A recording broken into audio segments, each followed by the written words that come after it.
নবম জাতীয় সংসদ নির্বাচন অবাধ, সুষ্ঠু এবং নিরপেক্ষ।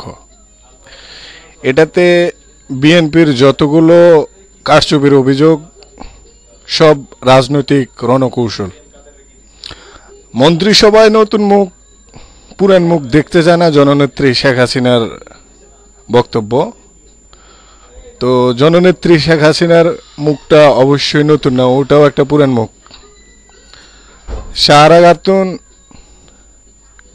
স্বরাষ্ট্রমন্ত্রী, সুন্দর মহিলা মানুষ, দুর্নীতি কম করবে আশা করে।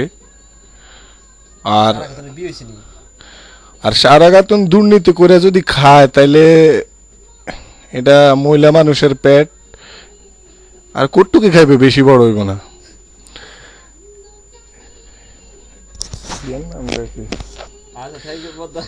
দীপুমণির নাম তো, দীপুমণি পররাষ্ট্রমন্ত্রী, ভাল লাগছে। তবে সরকারের কার্যপ্রণালী সুন্দরভাবে চলার জন্য আশা রাখি, সুন্দরভাবে সবকিছুই চলুক, দুর্নীতিটা কমুক, দ্রব্যমূল্য নিয়ন্ত্রণে আসুক, আর সবাই ভালো থাকুন। জয় বাংলা, জয় বঙ্গবন্ধু। Thank you.